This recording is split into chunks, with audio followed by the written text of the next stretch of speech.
sila Manny Pacquiao sa lakas sumuntok ang magkapatid na boksingero mula sa Catanduanes.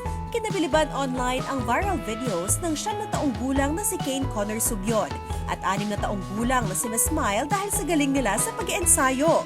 Kwento ng kanilang amang si Archie o mas kilala bilang Kanuto na isang mixed martial arts fighter noon, 3 gulang pa lang ang kanyang mga anak noong tinuruan niya silang magboxing. Unang-una po, gusto ko po sana sila madisiplina at matuto ng sport na ganito na meron silang kaalaman. In case man na meron sa kanilang umapi, meron po silang ipang didepensa po sa sarili nila. Sa tuwing nagtitraining po kami ng mga kuya niya, parang lagi po siya nakatingin sa amin, pati yung si Miss Malding. Ganun din po. Hanggang sa misa po, sumusuntok sila sa bags, nag-shadow boxing hanggang sa parang hindi na lang po ma'am na ituturo mo sa kanila kasi parang na-adapt na agad po nila ng maaga. Sa murang edad, 5 beses nang nakalahok sa iba't ibang amateur boxing competition sina Kane Connor at Miss Smile.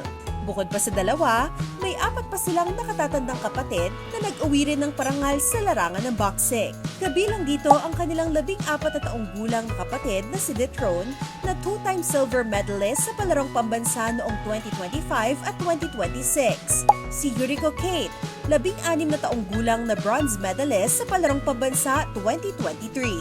Si Archie II, 17 taong gulang na bronze medalist sa palarong Bicol mula 2023 hanggang 2026.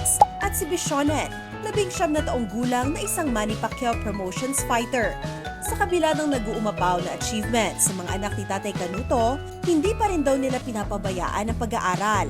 Kaya naman, ang training nila Miss Smile at Kane Connor nagsisimula lamang pagkagaling nila sa eskwela.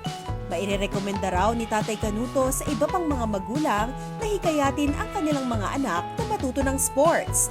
Aniya, hindi lang ito maaaring magbukas ng oportunidad, kundi nakatutulong din para matuto ng self-defense, magkaroon ng disiplina, at pagpapanatili ng mabuting kalusugan ng kanilang mga anak.